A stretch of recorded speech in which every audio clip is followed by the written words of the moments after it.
नमस्कार दोस्तों, मैं नानी सिंह एक अकेली आपकी दोस्त, आपकी होस्ट अपने चैनल में आप सभी का दिल से स्वागत करती हूं, अभिनंदन करती हूं। तो दोस्तों, आज मैं एक ऐसी महिला से आपका साक्षात्कार कराऊंगी वो आज लाखों महिलाओं के लिए एक प्रेरणा का स्रोत बनी हुई है। और आज मैं इस वक्त वैशाली में आई हूं, जहां पर साहित्यकार रामेश्वरी नादान जी रहती हैं और जो उत्तराखंड की आन बान और शान है। तो आइए मैं आपको उनसे मिलाती हूँ। रामेश्वरी जी नमस्कार। आप थोड़ा सा अपने बारे में थोड़ा संक्षिप्त में बताएं। मेरा नाम रामेश्वरी है और आप सभी जानते हो कि साहित्यिक उपनाम मैंने अपना नादान रखा है।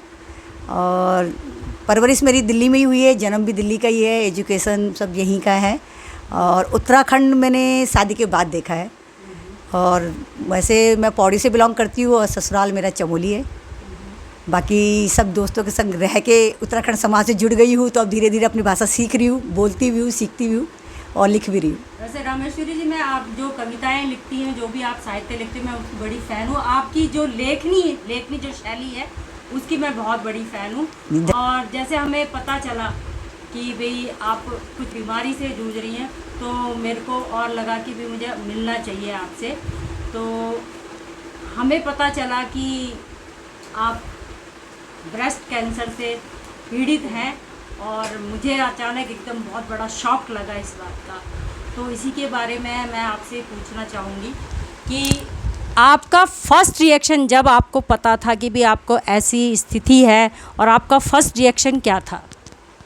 किसी के भी अगर ऐसा कोई चीज़ परिवार में आसपास या खुद पे बीती है, तो सबसे पहले तो बहुत बड़ा आघात लगता है कि ऐसा आखिर क्यों हुआ और मेरे साथ क्यों हुआ।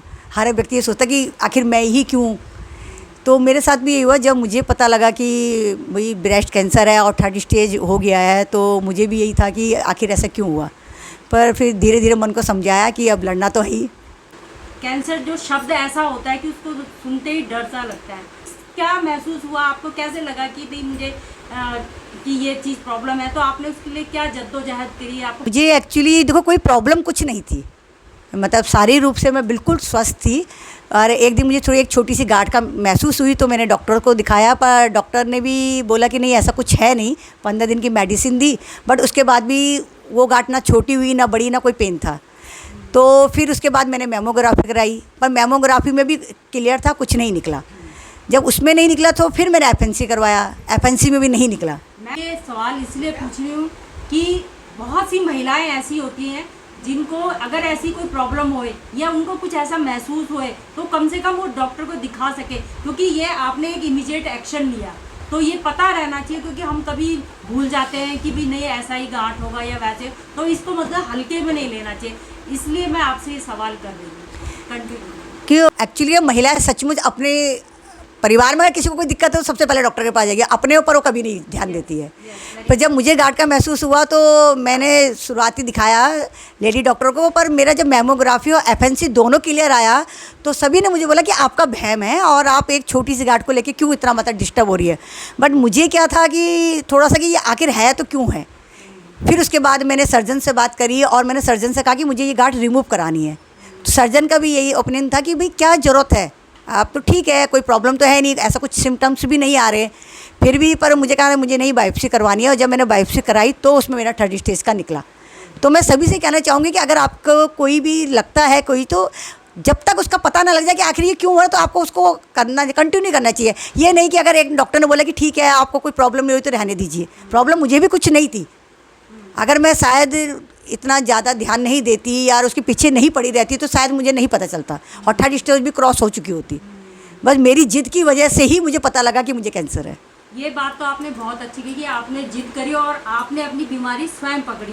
मैं आपको बता रही है कि भी आपने इस तरह का तो आपने इतनी बार कराया, फिर उसके बाद आपको लगा कि भी क्लियर नहीं है, तो वो कैसे आपको मतलब लगे जो आप जैसे करें हाथ के थ्रू, कैसे आपको उस समय कैसे पता चला कि भी ये पीछे की साइड है या आगे की साइड? आ ही नहीं रहा था, तो आप संतुष्ट थे कि भी मुझे को नहीं आ रहा है वो पता? हाँ देखो, शुरुआती जो दोनों टेस्टों में कुछ नहीं निकला, बस जब बायोप्सी में निकला तो बायोप्सी के बाद मैंने पैट करवाया। पैट में मेरा 3rd स्टेज डिक्लेयर हो गया था कि, पर मेरा क्या हाथ की तरफ आया। एक्चुअली क्या होता है, जब ब्रेस्ट कैंसर होता है अधिकतर लंग्स की तरफ जाता है, लंग्स की तरफ जाता है या आपकी ओवरी में भी चला जाता है। बट मेरा क्या हुआ कि वो राइट हैंड की तरफ गया, तो मेरे हाथ की तरफ 3rd स्टेज क्रॉस कर चुका था। तो आपको हाथ में कोई इस तरह की प्रॉब्लम नहीं, हाँ प्रॉब्लम नहीं थी, पर मुझे सर्वाइकल था। तो सर्वाइकल मुझे पिछले 2-3 सालों से था। तो बाद में समझ में आया कि हो सकता है जो सर्वाइकल का पेन था वो सर्वाइकल का पेन ना होके कैंसर के ही सिम्टम्स थे। बट हम लोग वो या डॉक्टर नहीं पकड़ पाए या हम नहीं पकड़ पाए उस चीज़ को। और वो हाथ में सिर्फ पेन था, बट जब कैंसर का करा उस टाइम नहीं था पेन, क्योंकि सर्वाइकल का मैं ट्रीटमेंट ले ही रही थी और फिजियोथेरेपी और योगा वगैरह मैं करती हूँ कंटिन्यू।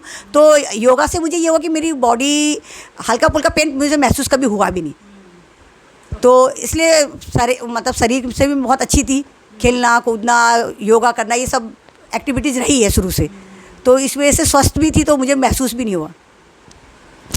तो मैम जैसे जब आपको पता चला कैंसर का, तो उसका क्या उसके लिए इलाज का है? क्योंकि मैं चाहती हूँ कि आपके इस इंटरव्यू के दौरान महिलाओं को पता चले कि पहला क्या कराना चाहिए कि जो कंफर्म हो जाए। कंफर्मेशन का आपने मुझे बता दिया, उसके बाद जो कीमो है या कोई, जैसे आपने एक इंसिडेंट भी बताया कि आपने बाल रहा है, तो वो थोड़ा सा ब्रीफ में बताएं ताकि हमारी महिलाएँ से वो इंस्पायर हों। देखो, जब आपका डिक्लेयर हो जाता है तो ब्रेस्ट कैंसर में 3 चीज़ें मैन होती है, कीमो, रेडिसन, ठीक है, और जब कीमो रेडिसन हो गई और आपकी सर्जरी, तो 3rd या 3rd। तो सर्जरी क्या होता है, किसी की तो शुरुआत में करते हैं, किसी की बीच में। जैसे मेरा फैल रहा था तो उसको रोकने की सबसे पहले अर्जेंट मुझे कीमो देनी पड़ी, क्योंकि वो मतलब आगे फैले ना, उसको रोकने के लिए। तो 4 कीमो के बाद मेरा था सर्जरी करवानी है। तो उसके बाद ब्रेस्ट रिमूव का ऑप्शन था मेरे पास। ये था कि अगर आप साइड से हटाना चाहते हो या पूरी तरह से रिमूव कराना चाहते, तो मैंने बोला कि मैं पूरी तरह से रिमूव इसलिए कराना चाहती हूँ कि फ्यूचर में आगे ना प्रॉब्लम हो। कीमो कराने के बाद आपको अपने पर क्या चेंज नज़र आया? देखो, कीमो के बाद सबसे पहले तो होता है आपका बालों का जाना। तो ये मुझे पहले से पता था कि कीमो होने के बाद आपके कम से कम 95% होता है कि आपके बाल जाएंगे ही जाएंगे, 5% होता है नहीं जाते। मैंने आपको पहले भी देखा था, तो आपके बाल बहुत लंबे थे, तो आज मैं आपको इस कंडीशन में देख रही हूँ। तो बालों से हर स्त्री को प्यार होता है। तो आपने बताया जैसे, क्योंकि डॉक्टर ने ऐसा, तो आपने खुद भी कुछ किया था, वो किस्सा सुनाइए। जी, एक्चुअली जब मुझे पता लगा कि मेरी अब कीमो होगी, फाइनल हो गया था कि मुझे कीमो देनी है, तो मुझे लगा कि कीमो के बाद तो बाल जाने ही है, तो क्यों ना मैं खुद अपने बाल रिमूव कर लूँ, क्योंकि मुझे पता था कि कीमो के बाद कितनी प्रॉब्लम्स होती है। क्योंकि अगर आप कीमो के बाद आप अपने बाल अपने आप नहीं भी निकालेंगे तो आपके बाल धीरे धीरे आपके बीच बीच में से निकलती है, जड़ों से निकलते हैं, तो वो बहुत पेन भी करता है और खुद को भी रोना भी आता है कि भाई मेरी पूरी बाल एक साथ निकल रहे। एक रात आप सो के उठोगे और देखोगे कि आपके तकिए में पूरे बाल ही बाल है, तो सवेरे आपके लिए वो उठना और फिर उसको आपके अपने बालों की दुर्दशा देख के बहुत रोना आता है। तो मैं अपने आप को पहले ही तैयार करना चाहती थी, इसलिए मैंने फर्स्ट कीमो से पहले ही अपने बाल पूरी तरह से रिमूव कर दिए। एक महिला जो होती है पूरे घर की प्रधान, वो होती है, रीढ़ की हड्डी होती है। जब आप इस बीमारी से जूझ रही थी तो आपके परिवार ने आपको कितना सपोर्ट किया? और मालूम है कि परिवार अस्त व्यस्त हो जाता है, तो उस संदर्भ में आप बताएं आपके पति और आपके बच्चे ने किस तरह से आपको। तो परिवार तो किसी भी स्त्री की मजबूत शक्ति है, अगर परिवार नहीं होगा तो आप लड़ नहीं पाओगे। तो सबसे बाद इसमें मेरे पतिदेव और बेटे का बहुत बड़ा हाथ रहा है। बेटे ने भी, जब मुझे पहले दिन पता लगा था कैंसर और मैं घर के अंदर मैंने एंट्री करी, तो मैंने अपने बेटे को गले लगाया, मैं रोने लग गई। तो मेरे बेटे ने पूछा पापा से, मम्मी रो क्यों रही है रिपोर्ट आने के बाद? तो मेरे हस्बैंड ने बोला कि भाई ऐसे ऐसे मम्मी का पता लगा है। मेरे बेटे ने बिल्कुल आराम से मुझे गले लगाया, बोलता है मम्मा कोई बात नहीं ना, है तो कोई बात नहीं, ठीक हो जाएगा। और नहीं भी होता है 1%। मेरे बेटे ने एक बहुत बड़ी बात बोली कि मम्मा अगर ये पता चलता है कि आप 6 महीने बचोगी तो हम आपको 6 महीने में हर खुशी देंगे, पर आप हंसते हंसते जाओगी, आप रोगी नहीं। तो 14 साल के बच्चे ने जो वो बात बोली मेरे दिल को छू गई कि जब मेरा बच्चा इतना मजबूत बन सकता है तो मैं क्यों नहीं बन सकती। बहुत बढ़िया, ये आपने बहुत अच्छी बात बताई। और मुझे लगता है कि जो भी दर्शक ये वीडियो देखेंगे, जो भी इस बात से बहुत उसको अप्रिशिएट करेगा कि एक छोटा सा बच्चा इतना मानसिक रूप से इतना ताकतवर है। आपकी इतनी कीमो हो चुकी है, 8 कीमो हो चुकी हैं, तो आपका जो 8 कीमो के बाद डॉक्टर्स ने आपको क्या बोला है कि भी अब क्या करना है, या आगे की क्या सोच है, किस तरीके की आपने वो बताएं ज़रा। देखो 8 कीमो का मतलब होता है आपका एक सर्कल पूरा हो गया कीमो का, मतलब एक सर्कल में 8 कीमो होती है। अब सेकंड सर्कल शुरू होगा, यानी ये आपकी बॉडी के ऊपर डिपेंड करता है। जब मेरा पेट स्कैन होगा उसके बाद पता चलेगा कि आगे क्या करना है। और अब मेरी सर्जरी हो रही है तो रेडिएशन भी दिया जाएगा। तो रेडिएशन एक तरह की सिकाई होती है, जो आपकी सर्जरी होती है वहाँ पे आपको सिकाई करी जाती है। उस जगह को एक तरह से जलाया जाता है कि जो भी सेल बच गए, अगर कोई भी सेल बच गया तो वो जल जाए। दूसरी बात, कीमो से एक चीज़ होती है, कीमो से बहुत सारी प्रॉब्लम्स होती है, पर आपको ये ध्यान रखना आपका हीमोग्लोबिन कम ना हो और इम्यूनिटी पावर कम ना हो। आप अपना हीमोग्लोबिन के लिए जो भी खाया जाता है हीमोग्लोबिन के लिए, उसको बढ़ाने के लिए वो चीज़ें करेंगे तो आप इससे लड़ सकते हो। क्योंकि जो इससे प्रॉब्लम्स होती है ना, जैसे बहुत ज़्यादा उल्टियाँ आना, पेट खराब होना, फीवर आना, बॉडी पेन, पैरों में दर्द, और सबसे अच्छा है कि आप अपने एक फिजिकल वर्क करें। अधिकतर लोग क्या करते हैं कि बिस्तर में जाते हैं तो हिलते ही नहीं है, कोशिश ही नहीं करते उठने की। आप अपना नियमित वॉक करें, योगा कीजिए, जितने काम आप कर सकती है वो करिए, तो आप बहुत जल्दी कीमो से निकल जाएंगे। मैं जब आपको देखती हूँ तो मुझे इतना अच्छा लगता है कि भी आप कितनी मजबूत और जो उस लड़ाई से वो लड़ रहा है।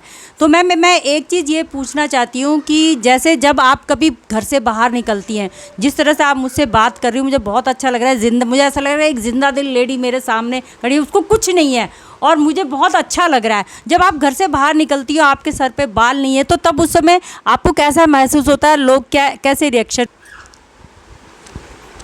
मैं तो जब शुरू हुआ तो मुझे काफ़ी लोगों ने बोला बिग लगा लो। मेरे काफ़ी सारे फ्रेंड्स हैं जिन्होंने हम आपको गिफ्ट कर देते हैं पर आप बिग लगाओ, मतलब उनको मतलब वो नहीं एक्सेप्ट कर पा रहे थे कि मैं ऐसे रहूं। पर मुझे लगा कि नारी की सुंदरता क्या सिर्फ बालों से है। मैं मानती हूँ कि सुंदरता हमारी आंतरिक होती है, बाहरी नहीं होती। और जो आपसे प्रेम करते हैं वो आपको हर हाल में प्रेम करते हैं, आप कैसे भी हो। तो आपके बाल निकल जाए कोई फ़र्क नहीं पड़ता, आपका शरीर जल जाए तो फ़र्क नहीं पड़ता, क्योंकि प्रेम है तो सब जगह है ना वो। तो उसके लिए आंतरिक होना जरूरी है, बाहरी प्रेम का कोई मायने नहीं रखता। सड़कों में बड़े ऐसे घूर के देखते हैं, हाँ, तो उस वक्त क्या फील होता है आपको? अभी भी देखते हैं। जब मैं कभी नीचे मार्केट चली जाती हूँ तो लोग सबसे पहले रिएक्ट होता है, अरे आपको क्या हुआ, अच्छा इन्होंने बाल क्यों कटवाए। तो शुरू में मैं नॉर्मल गई तो मैं सबको नहीं बोलती कि मुझे प्रॉब्लम है और मैंने इसलिए कराया। मैं कहती ये हेयर स्टाइल है, मुझे स्टाइल पसंद आया मैंने कर लिया। बहुत बढ़िया। क्योंकि मैं चाहती हूँ कि हर ये रूप भी तो सुंदर लगता है ना, प्रॉब्लम क्या है। नहीं, आजकल बहुत और बहुत अच्छा लगता है। कर रही हैं लड़कियां, कर रही हैं। आप बालाजी जाओ तो वहाँ तो महिलाएं खुद बाल निकालती है और रहती है ना, तो हम क्यों ये करें कि हमारे बाल नहीं है तो हम अच्छे नहीं लगेंगे। से आप साहित्यकार हैं, कवित्री हैं, क्योंकि मैं आपके साहित्य तो बुक्स वगैरह मैंने छोटी पढ़ी। मैंने आपकी एक बुक्स रखी है अपने घर में, तो जब मेरा मन होता है मैं उसको पढ़ लेती हूँ, क्योंकि बड़ी अच्छी हिंदी और मज़ा आता है आपकी किताब पढ़ने में और कविताएं। और जब से आप इस बीमारी से जूझ रही हैं तो आपकी लेखनी और अच्छी हो गई है, और जो आप अपने अनुभव बताती हैं ना, वो मतलब आँख में आंसू आ जाते हैं। तो मैंने कई बार आपका देखा कि आप अपने पति के बारे में भी लिखती हैं, तो वो जो लम्हा एक बार आपने लिखा था वो मैंने पढ़ा था, तो मेरे आँख में से ना आंसू आ गए थे। तो मैं ये जानना चाह रही थी, क्या आपकी लेखनी इससे प्रभावित हुई है? लेखनी तो मेरी और मजबूत हो गई, क्योंकि नया अनुभव मिला है, नई ज़िंदगी मिली है। तो अब जितने भी मेरे अनुभव हैं मैं लोगों से शेयर इसलिए करती हूँ कि अगर कोई भी किसी के घर में ऐसा कोई पेशेंट है तो कम से कम वो खुल के सामने आए। लोग क्या है, अधिकतर मैंने ये महसूस करा है कि जब मैं हॉस्पिटल जाती हूँ तो ग्रामीण क्षेत्र से जो लोग आते हैं वो आज भी इसको छुआछूत की बीमारी जैसा समझते, अपने परिवार से बात नहीं करते। पति अपनी वाइफ से बात नहीं कर रहा है, उसको लगता है कि यार पता नहीं क्या हो गया है, बच्चों को मिलने नहीं देते। दादा दादी है, अगर किसी की दादी बीमार है तो छोटे बच्चों को उनके संग खेलने नहीं दिया जाता। तो कैंसर को मतलब छुआछूत की तरह से ले रहे, पर ऐसा नहीं लेना चाहिए। तो मुझे लगता है कि परिवार वाले एक दूसरे से मिले, बात करें आपस में एक दूसरे को। अगर आप प्यार से उसको किसी को गले लगा लो ना, तो आधी बीमारी तो ऐसे भी चली जाती है। तो जैसे दोस्तों आपने देखा है, रामेश्वरी जी ने इतने अच्छे तरीके से बताया, और देखिए उनको देखकर एटलीस्ट मुझे तो कोई महसूस ही नहीं हो रहा है कि वो बीमार हैं। तो भी किसी की भी कई बीमारी हो तो वो हताश ना हो।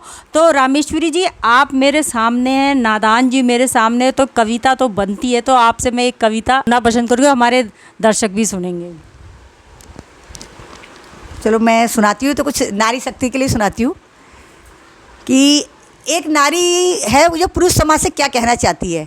वो मैं आपको बताना चाहूँगी कि हर नारी के अंदर एक होता है कि मैं तो वो क्या कहेगी समाज से, तो उसके ऊपर एक कविता है, वो बताती हूँ मैं कि शीर्षक है रोको ना मुझे तुम, रोको न मुझे तुम चलने दो, रोको न मुझे तुम चलने दो, नए ख्वाबों को बुनने दो, रोको न मुझे तुम चलने दो, नए ख्वाबों को बुनने दो, माना चारों ओर अंधेरा है मेरे, माना चारों ओर अंधेरा है मेरे, हौसलों का दीपक बन जलने दो, रोको न मुझे तुम चलने दो, मत कहो अबला और बेचारी, मत कहो अबला और बेचारी, मैं नारी हूँ मुझे सबला बनने दो, रोको न मुझे तुम चलने दो, सपनों की उड़ान मुझे भरने दो, सपनों की उड़ान मुझे भरने दो, ठोकर खाकर मुझे संभलने दो, माना यूं ही नहीं मिलती कामयाबी, माना यूं ही नहीं मिलती कामयाबी, नाकामयाबी का स्वाद भी चखने दो, मत समझो मुझे लाचार और बेबस, मत समझो मुझे लाचार और बेबस, मैं नारी हूँ मुझे सबला बनने दो, रोको न मुझे तुम चलने दो, कौन अपना कौन पराया, कौन अपना कौन पराया समझने दो, कर्तव्य पथ पर आगे बढ़ने दो, कौन अपना कौन पराया समझने दो, कर्तव्य पथ पर आगे बढ़ने दो, और अपनी रक्षा कर सकती हूँ स्वयं, अपनी रक्षा कर सकती हूँ स्वयं, आत्मसम्मान के लिए लड़ने दो, और वक्त आने पर बन जाऊंगी, वक्त आने पर बन जाऊंगी मैं काली और दुर्गा भी, वक्त आने पर बन जाऊंगी मैं काली और दुर्गा भी, स्वाभिमान के लिए मुझे उठने दो, और मैं नारी हूँ मुझे सबला बनने दो, रोको न मुझे तुम चलने दो, ना कोमल ना कमज़ोर ना बेचारी हूँ, ना कोमल न कमज़ोर न बेचारी हूँ, मैं नारी हूँ सम्मान की अधिकारी हूँ, और बहुत हुआ कहना अबला बेबस लाचार, बहुत हुआ कहना अबला बेबस लाचार, अब इन शब्दों पर विराम लगने दो, रोको न मुझे तुम चलने दो, रोको न मुझे तुम चलने दो। बहुत बढ़िया, बहुत बढ़िया। तो इस बात पे तो क्लैपिंग बनती है आपकी, आपकी कविता इतनी अच्छी है। तो मेरे साथ सामने कुसुम कंडवाल भट्ट जी हैं। तो मैम नमस्कार। मैम मैं आपसे ये जानना चाह रही थी कि आप इन्होंने जैसे नारी के बारे में बताया, तो इस संदर्भ में आप महिलाओं को क्या संदेश देंगी, आपका क्या सोचना है इस बारे में? देखिए, ये एक चुनौती है ज़िंदगी में बताती हैं, और अब इतने ये तो मैं क्या कहूँ कि बहुत तारीफ़ के काबिल हैं, और मैं गर्व करती हूँ इन पर कि ये इनकी सोच इतनी अच्छी है। और मैं सारी महिला जाति से ही नहीं, मैं सभी लोगों से कहूँ कि जब भी ज़िंदगी में अगर इस तरह, क्योंकि ये किसी के साथ भी हो सकता है, कभी भी अगर इस तरह की चुनौती आपकी ज़िंदगी में आती है तो उसको आपको एक्सेप्ट तो करना ही पड़ेगा, उससे आप भाग नहीं सकते। लेकिन आप किस तरह से जीते हैं और किस तरह से आप इस बीमारी के साथ ज़िंदगी को डील करते हैं, किस तरह से आप चलते हैं, आपके सामने एक जीता जागता उदाहरण है, और हम सब के लिए भी है। और मैं सारी नारियों से निवेदन करूँगी कि अपनी बीमारी को अनदेखा ना करें।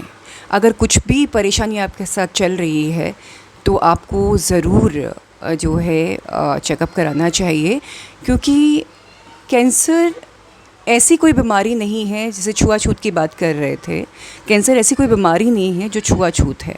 इसका इलाज है, टाइमली अगर आप जाते हैं और सही तरीके से अपना ट्रीटमेंट कराते हैं तो आप इससे निजात पा सकते हैं। Well said Kusum ji. मैं भी यही कहना चाहूँगी कि महिलाओं को अपनी तरफ बिल्कुल ध्यान देना चाहिए। ऐसा नहीं कि परिवार की जिम्मेदारियां उठाते उठाते महिलाएं अपने आप को इग्नोर करती हैं, तो अपने आप को इग्नोर नहीं करना। इसी कड़ी में मेरे साथ रोशनी चमोली जी हैं जो एक सामाजिक कार्यकर्ता हैं। तो मैम आपको क्या लगता है, आप क्या सलाह महिलाओं को देंगी, क्या उनके बारे में? बिल्कुल, बहुत बहुत धन्यवाद। और आपके इस YouTube चैनल के माध्यम से हम रामेश्वरी नादान से रूबरू हो पाए। रामेश्वरी नादान के लिए बहुत सुंदर पंक्तियाँ जो कि अमूमन सब लोग सुनते हैं। कोमल है कमज़ोर नहीं तू, शक्ति का नाम ही नारी है, जग को जीवन देने वाली मौत भी तुझसे हारी है। तो हाँ, बहुत ही अच्छा लगा मुझे रामेश्वरी से मिलकर, और अक्सर मैं इसकी पोस्ट देखती थी। सुनकर बुरा भी लगा उस समय कि भाई एक ऐसी बीमारी से जो कि हमारे शरीर के अंग अंग को ख़त्म करने वाले कण अगर हमारे शरीर में घुस जाते हैं तो वो आपको लगभग ख़त्म कर देते हैं। तो आप सबसे पहले मन से हारते हो तब आपकी हार होती है। लेकिन रामेश्वरी नादान के विषय में मुझे पक्का था, रामेश्वरी ऐसा नहीं कि मैं आपके सामने कह रही हूँ, मुझे पक्का था कि सिर्फ नारी ही है जो अपने घर परिवार के साथ साथ अपने को भी सुरक्षा देगी। तो एक सुंदर सुरक्षा कवच उसने अपने आसपास बनाया और परिवार ने भी पूरा साथ दिया। और जब परिवार आपके साथ होता है और आपकी अंदर की इच्छा शक्ति आपको ये सुंदर जीवन जीने के लिए प्रेरित करती है, रोज़ एक नया सवेरा लेकर जो आपके जीवन में आती है, तो निश्चित तौर से आप किसी भी बीमारी का सामना कर पाते हैं। तो अच्छा लगा आज रामेश्वरी से मिलने की मेरी इच्छा थी, हम सब की इच्छा थी जो हम सब लोग आज यहाँ आए हैं कि भाई हम मिलें। और कुछ समय हमने दिया कि नहीं ये थोड़ा सा इस बीमारी से उभरे, क्योंकि हम शुरू में इसलिए भी नहीं आ पाए कि आपको भी रेस्ट की ज़रूरत थी और बीमारी से उभरने के लिए और अपने मन को स्टेबल मतलब मन को केंद्रित करने के लिए कि मुझे जीना है, ये बड़ा ज़रूरी होता है। और आपने मन को केंद्रित किया, आपने जीवन को सुंदर ढंग से जीने की जो प्रेरणा आपके परिवार ने, आपके आसपास के लोगों ने दी, वो बहुत काबिल तारीफ़ है। और मैं चाहूँगी आपके चैनल के माध्यम से ये कहना कि प्रत्येक महिला को अपने शारीरिक के साथ साथ मानसिक स्थिति के ऊपर भी ध्यान देना चाहिए कि हम कैसे जी रहे हैं। इस जीवन एक बार मिलता है, इसका हम सदुपयोग करें, परिवार का लोग साथ दें तो निश्चित रूप से हम हर बीमारी से निजात पाएंगे। और तुम्हारा बहुत बहुत धन्यवाद। और बहुत सुंदर कविता रामेश्वरी नादान ने बोली है और मैंने तो उन्हीं पंक्तियों के साथ बोला है कि तू नारी है, तू इतिहास रचाने वाली है, कुछ ऐसा लिख, कुछ ऐसा कर कि जिसे पढ़कर जो इतिहास तुम रचो पूरा संसार उस पर गर्व करे, सभी लोग गर्व करें। बहुत बहुत बेस्ट ऑफ लक आगे के लिए। और उम्मीद ही नहीं, आशा है कि आगे आने वाली जो भी प्रक्रियाएं होंगी मेडिसिन से लेकर और सामाजिक जो भी होंगी उसमें आप पूर्णतः खरी उतरोगी, ऐसा हमारा विश्वास है। क्योंकि तुम्हारा नाम नारी है और नारी जग की जो जीवन देने वाली होती है, मौत भी उससे हारती है।